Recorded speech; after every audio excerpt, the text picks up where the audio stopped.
Good morning, Westfield. It is 7:33. You're listening to WSKB 89.5 FM radio for the Westfield Masses and WCPC Cable Channel 15.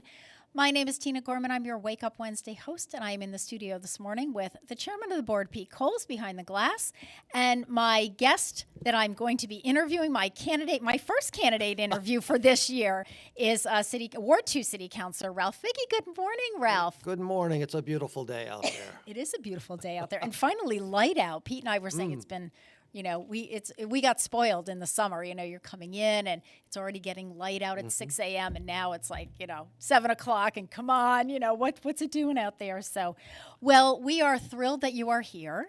I'm happy to be here. You are running opposed this year, so we do have a contest here for Ward 2. We have a contested seat. Okay.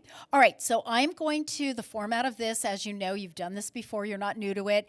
Ken Stomsky and I are doing the interviews. We ask exactly the same questions. So, and Ken's already started his interviews. So we're going to start right off the bat with, I like this one. It's very open-ended. Tell us a little bit about yourself, Ralph. Where to begin? That is totally up to you. Well, I was born and educated in northwestern Ohio. Went to college at a small college in Indiana. Had a roommate from Williamstown, Mass. Came out to visit and just never went back to Ohio. I knew none of this, and okay. I've known you for so many years. I did not know any of that. Well, hey, I can't tell all. That's cool. Yeah, right, exactly. A little at a So time. then I was up in North Adams, Williamstown area, Okay. and I was working, and then I got my master's degree in education from North Adams State. I think it's MCLA now. Yeah. And then I started working in Child Protective Services down here for the Children's Study Home and later for DSS. Oh, my God. And then I started as Who knew? Yeah. And then I went to Agawam High School as a special education teacher and became a school counselor for the last 12 years of my 24 years at Agawam. So I knew you were in education. Yeah. I knew it was a local school system, but I didn't know it was Agawam. I couldn't remember which one. I knew nothing about the other stuff. So that's interesting. So, but I know that you've got relatives in Ohio. Well, that makes sense now. Yep. All right. So. Okay.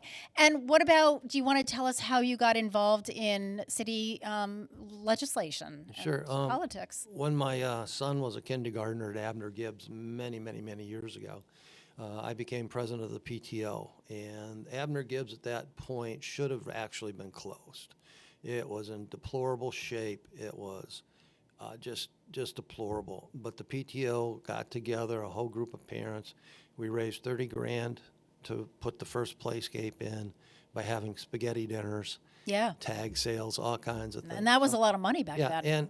And we were able to provide upgrades that the school committee couldn't, the city couldn't, to the point where we remodeled the basement, put a library in, put in new lighting, new tiles in the ceiling.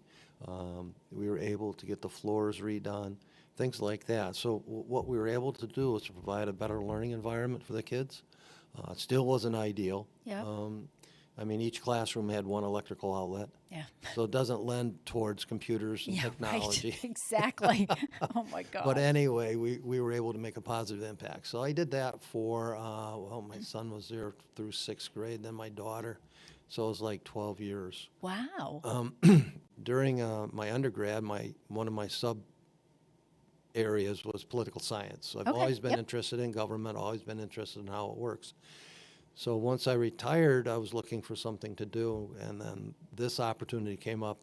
Councilor Brown resigned. Yep, left. I remember. So it was an open seat, so I threw my hat in the ring, and I've been there since. So you are the Ward 2 city councilor, just to clarify for folks. Yes, I am the Ward 2. The Ward 2. The Ward 2. Ward 2 kind of, can you just let us know, Ralph, the parameters roughly so people have a sense? Well, go up Mill Street. Yep. I got one side of that. And then you go down West Silver Street all the way, and then it goes to Holland Ave, and then it heads up to Bush Street, and then cuts across to Broad Street. And then it goes all the way down Elm Street, down to Notre Dame. Okay. And then it cuts across to Mosley, and then it cuts across to Union, and then there's a sliver of Union Street that going towards Route 20. Route 20, That okay, is now yep. part of it. So Okay. it's that whole area. Yep. So you've got The senior center. yep. I got Yep.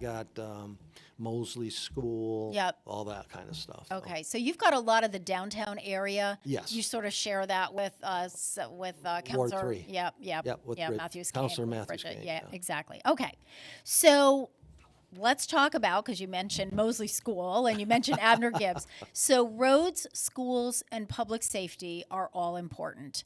How can cuts be made now that the Elementary and Secondary School Emergency Relief, or the ESSER funds, as well as the American Rescue Plan Act, or the ARPA funds, are no longer available? That's a great question. I have been asking the superintendent that for 3 years. I said, this is not a forever stream of funds, so whatever you do, you got to be able to walk away from it. He still hasn't given me his plan on how he's going to reduce his budget based on the lack of ESSER funds. The thing about the ARPA funds is different. We didn't use ARPA funds, and let me make this clear. The city council has no control over that money at all. The way the federal government set it up was the only person in charge of all that money is the mayor. Okay. So the mayor is the one that distributes, decides where the funds are going to be spent. Now, are you talking about both ARPA and ESSER, or just ARPA. ARPA? Just Okay, so ARPA. just the ARPA funds. Yeah, ESSA is under the control of the Of the school, superintendent okay. and the school committee, so that's Okay. up to those guys. Okay. ARPA, on the other hand, was federal assistance to cities and towns. Yep. And the mayor has control of that.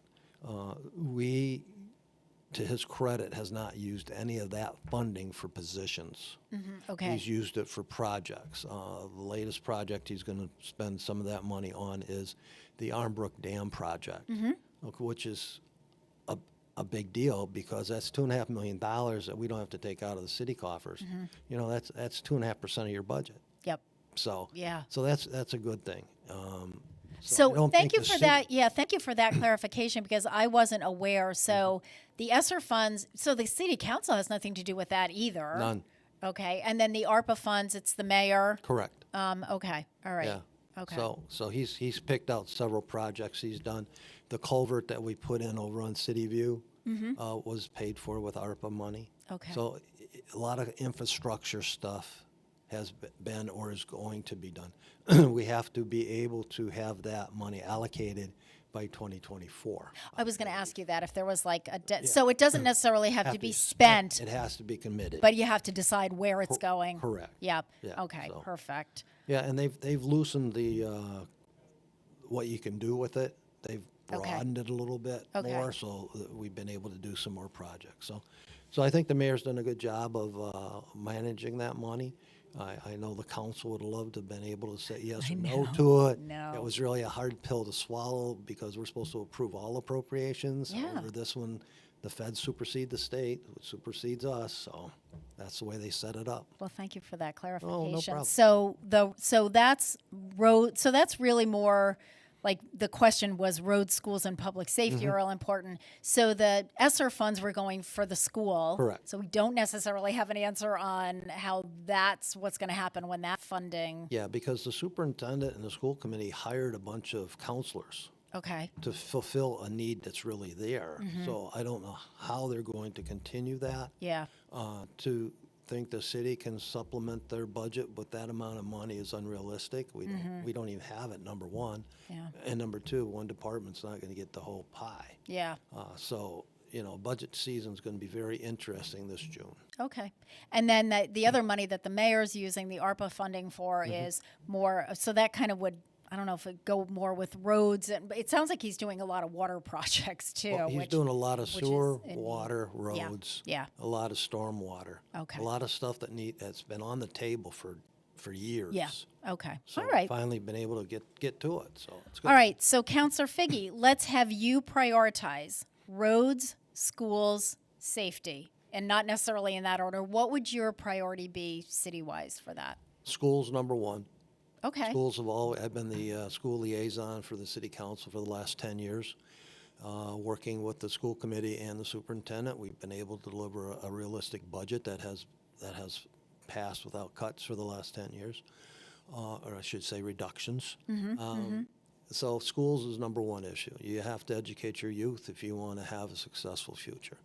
The second would be public safety. If you're not safe in your community, then none of the other stuff matters. Yeah. So, and then thirds would be roads. Okay. Ward 2 is historically an older ward. Mm-hmm. We have a lot of old infrastructure in the ground, a lot of old water pipes, a lot of old sewers. I've been advocating for the replacement of these instead of creating new sewers. Hasn't been that successful, but we did just complete a project, the Old Town project over on Frederick and George Streets, Okay. Park Avenue. Yeah. That Okay, was yeah. all been redone. So Okay. it's a start. It's a process. Yeah. It's nothing that happens overnight. So, but you got to have somebody continuing to advocate for that, because Yeah. a lot of people see, well, let's add sewers. Well, we got to take care of what we got. Yeah. Yeah. Well, yeah, and that's when you hear about the the sewer breaks and so forth. Not just in Westfield, but in other areas. It's like Well, that's the water main break in Springfield, Yeah. what'd they say, $16 million to fix that one break? yeah. So, yeah, Yeah. you got to take care of the stuff that's in the ground. Yep. Okay. Sort of, and I like the fact that unique to Ward 2 is you're in the older section of the city. We are. So, We have some water pipes that are still wooden. which is amazing. It is. And that they would still and work. distressing at the same time. Very much so. All right, Counselor Figy. Multiple, I really like this because I know that you have some feelings about this. Multiple locations have been suggested for the new police department building. What is your ideal location and why? Well, on August 18th, I wrote a letter to the editor explaining this. Both the South Middle School and the Blessed Sacrament site have their issues. Neither one of those sites are ideal. Is there an ideal site in town? The only one I could think of was the Newberry site. I know the mayor sunk a bunch of money in there to spruce it up and make it look a lot nicer and more effective. But to me, to have a downtown police station is important. I would like the police station to be visible, accessible. Also, by being downtown next to the bus station, you have transportation for those who do not have it. So my opinion has been, I originally started out thinking South Middle would be a good spot. But then talking to the residents, most of them said, yeah, that wouldn't be a problem. However, the real issue will be South Maple Street. Okay, coming out of that onto that street, the cruisers have nowhere to go because it's a two-lane road. There's no way you're going to stop traffic. It's backed up. It's also on a blind curve. Yeah. So that, once that was discussed, I changed my mind from South Middle to looking at an alternative site. The other site I thought about would be 20 years ago, they talked about a combined fire police station. Like a public safety. Yep, complex. I remember. On Franklin Street. Okay. Okay, where the Family Dollar is now. Yeah. And that gas Yep, station. yep. That I thought could be an alternative as well. Both of those, well, that one would require eminent domain to take Yeah, the property yeah. if the people didn't want to sell it. So that complicates the matter more. But the Newberry site, city-owned. So that's where I thought it should go. Okay. All right. Any traction on that or not so much? I don't. The mayor's the excuse me. The mayor's the person responsible for selecting the site. Okay. If it's the South Middle School site, the school committee needs to surplus Right. that property. Right. And then the mayor can say, okay, I'm going to put the police station there. The only role the city council has in this whole process is to approve the bond to build the building. Got it. So we don't have any say in the selection or the siting. We only have the say in the money. Yeah. You know what, Ralph, I really appreciate you pointing that out because I think sometimes we don't know that. You just think, well, why didn't the city council do this or that? So I think it's because I think we think the city council has, like the ultimate, they can decide all these things. So I think it's really helpful for voters and for our listeners and our viewers to have an appreciation for what the council actually is allowed and not allowed to do. And in this case, it's the money end of it that you have a say in, Right. but the location, Nope. nothing. Okay, good enough. All right, let's go with this one. We have been courted by data centers and distribution centers that want to come into the north side of the city where there are existing buildings or open land. They would contribute to the tax base, but it seems difficult to make anyone feel welcome or wanted. What are your thoughts on this? Well, I think the north side is originally set up for development as well as agriculture. Then neighborhoods have sprung up, and people are very vocal about issues. I don't know how anyone can say that this vehicle can use our roads, but this vehicle cannot. So I think that with proper planning and with adjustments, we can handle more trucks. Everybody complains about Southampton Road. Try driving South Maple. Try to come out of Floral Avenue to take a left-hand turn onto South Maple Street. I have waited 15, 20 minutes to be able to make that turn. So traffic throughout the city is an issue. It's just not on the north side. And it's just not the trucks on the north side, because we have a lot of trucks on the south side. The Target project, for example, would have been $2.5 million in taxes a year. That's 2.5% of our budget. If that came through, we wouldn't have had to have a 2.5% increase. So to me, it's a balancing act between revenue for the city, tax relief for the rest of the city, versus one neighborhood. And so, as a ward counselor, you're responsible to advocate for your ward. Of course. But then you have to look at what is in the best interest of the city as a whole. Yeah, exactly. So. Yeah, I know that one's a little out of your domain for, Well, your ward. I do have truck terminals in Ward 2. Yep. I have Elm Electric down at the end, off of I know. drawing a blank, where the containers, storage is Cycle Street. Cycle Street, yeah. We It's like also over have by one off on Columbia. Broad Street. We have Sullivan Paper on Broad Street. Yep. So we do have truck terminals. Yeah. Okay. It's just not on the north side. Thank you for that clarification. All Not a right. problem. The Turnpike interchange is a mess. The backup going westbound exiting in Westfield can be dangerous. Blandford residents said no to another exit. We've heard ideas about putting another ramp by Savage. Why do you think it's taking so long to correct this issue? Because it's a state problem. Simple as that. It's up to the State Department of Transportation to fix that. We can fix the backup on Clay Hill by putting the slip ramp on by Savage Arms. That's to get cars off the city streets and onto the turnpike. That can be done much easier than it is to take the cars off the turnpike. And bring Okay, them on. gotcha. Okay, I All right, understand what you're saying. Yeah. So we might say that the on-ramp is a city issue, but the exiting is a state issue. Okay. That issue has been debated for decades. It has been an issue, and it will continue to be an issue until they figure out what to do with it. I'm not an engineer. I have no ideas. Yeah. So, I have to rely on the experts for that. But that's the biggest problem. It's a state issue. Yeah. And again, I think important to have that clarification on what do we have control over? What does the council have control over? What do individual city councilors have control over? You can throw your input in there all you want, but in the end, it's like, but not our decision, not our. Okay. All right. How about this one? Additional pickleball courts are being built in Westfield. Although used by many, it is still a small portion of the population who utilize these courts. Are there better ways to spend this money? I don't think so. I think that we started with the pickleball courts down and received a lot of static for that. But if you look nationwide, it's the fastest growing sport in the country. It is being utilized. The existing courts are overutilized. There's people waiting to play. So I hate to say this because my father was a horseshoe pitcher, but horseshoes are gone. Yeah. Now we have cornhole. Yep. Okay. Yep. Which is basically horseshoes with a beanbag. Yep. Exactly. So to expand. It's a quieter, gentler horseshoe. How about that? Yeah, it won't hurt when it rebounds onto your shin. Exactly. So to build more pickleball, if that's what the public is using, then that's where we should be responsive to the public. Okay.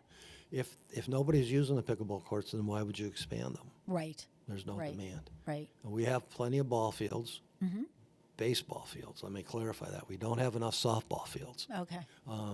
So, yeah. And these are adults using it.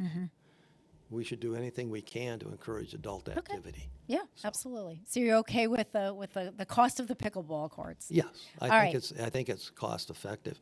I mean, when you compare it to building 6 tennis courts up at the high school for $800,000. Yeah. Yeah, I think it's a much more economical We're okay adventure. with pickleball. We are okay with pickleball. All right, Ralph, what's your hot button issue? Or do you need to prioritize your hot button issues? My hot button issues. The reason I'm running for re-election is I want to complete a couple things that I've started. Okay, and that actually dovetails into why did you decide to run for city council? That's your next question. So you Perfect. can kind of put those together. So I want to see the new school completed. Okay. The new school, I wasn't able to attend the walkthrough yesterday that they had for the school building committee, which I'm on, because I had a cross-country meet and didn't get back in time. So you're talking about the Franklin School. the Franklin School. Elementary school. That one I want to see completed. It was a hot button issue when I came in 10 years ago. Absolutely. We're 10 years behind on everything else. We're 10 years behind on a new high school until we get this one built. And then we can start looking at the high schools, Okay. which both of them need help. So that's one of the things that I really want to do. Is there a target date for the opening of the Franklin Elementary at this I point? think they're talking Christmas of a year from now. Okay, so 2024. But hopefully we can get it done. They're ahead of schedule. Okay. They're under budget. 2 words you never hear in a construction project. Yeah, hang on to your seat. Hang on. Hang Strap on your seatbelt, yeah. And they've run into minimal issues, which is huge. It is huge. It's huge. You built the ama- senior I center. did. You I know did. what it means to I do. have a major I building do. Yeah. project. Yeah. So, and the other interesting thing is we were going to be able to build a school on Cross Street for $30 million. This one's costing 60. Yep. So in 10 years, Twice the price. it doubled. You know, Yep, I get it. It happens. Yep, I get So it. so that school is one of the reasons. Another thing is, I have been in my 10 years. I have focused on residential livability. Okay. Okay, we've had a great influx of college housing in our neighborhoods. So I've created a series of ordinances trying to help control that. The last piece to that puzzle is an apartment registry, Yes. where every rental property in the city is registered with the city. The registration will include people on the lease, Yep. a 24-hour contact Yep. that can be and will be reached, Yep. so that if an emergency arises, we know who the contact Yeah. people are. We You know who to the call. we know who Yeah. to call. Who's responsible? Who's accountable? So the cruiser at 2:30 in the morning can just plug in and pick up and make the calls. Yep. So that is in process now. That is a major piece, and I've been working on that for 4 years. Yeah. Because it includes inspections of rental properties once every 5 years. So the health department, the fire department, the police department, Yep. the building department all have to be involved. So to coordinate all that along with community development, it's been a process that's taken some time. Yeah. So, but Yeah. I'm getting close to ready to bring that out. So Yeah. that'll be what I'll do in my next term. Are you getting a lot of support, Ralph, from the residents on that? Well, it really hasn't been publicized and Okay. it's out there. Okay. I can imagine when we first started talking about it 4 years ago, a couple of the landlords were incensed. I'm sure. They were very upset. Yeah. But if I'm a landlord and I fill out a self-evaluation and the city accepts it on July 1st, and then I have an issue in September with a tenant, I have something to show Right. that my apartment was in compliance. Yep. And now, so Yeah. I Yep. think once Exactly. it's understood, Yep. it will receive. Yeah. It's not a resident against the landlord. No, kind of it's thing. not It's that like at all. We need to work together. It's a safety issue. Yep. It's to ensure a safe housing stock. It's also to ensure that whoever's living at that residence is actually living there. Yep. One of the biggest problems we have is the police would drive up to a party of 50 people, nobody would admit to being living there. Right. Right. So this is a document that's posted on the apartment, Yep. and it's also on file, Yeah. so they'll be able to figure. I think, for me, it's an accountability issue, It is. I It think is. that's super important. And the worst nightmare would be a headline, Yeah. college house burns down, Yeah. kids, co-eds Exactly. die. Yeah, exactly. You don't want We that. don't want to see We that. want safe housing for everybody. All right. All right, Ralph, we got about a minute. Final words? Well, I just want to say it's been a great ride for the past 10 years. I want to thank the voters who have supported me all this a long time, and just ask them to continue to support my candidacy, and I hope to have another 2 years on the council. You've got some unfinished business to attend to. I do. All right. Councilor Ralph Figy, Ward 2 City Councilor, running for re-election. Election is Tuesday, November 7th. And again, a reminder that Caitlin Bruce, the city clerk, will be at the Senior Center tomorrow from 11 to 1 if you need to register to vote, if you want to get an absentee ballot, if you have any questions about elections, where do I vote, my polling stations. Caitlin will be there to answer all those questions. And just another reminder to Ward 2 voters, we are voting at the Senior Center this Yes. time and not at the South Middle. So we are at Correct. the Senior Center. So come and see me. We're back at the Senior Center. Thanks so much, Ralph. You're welcome. All right, Thank you. coming up is Chamber Chatter. All right, we're signing off. I will be back next week. Have a good one. Underwriting for Community Radio on WSKB is brought to you in part by Rockies. Over 30 convenient locations throughout Massachusetts, Rhode Island, New Hampshire, Connecticut, and Florida. One of the nation's largest ACE dealers. Expertise and great product selection in paint, hardware, lawn and garden. That's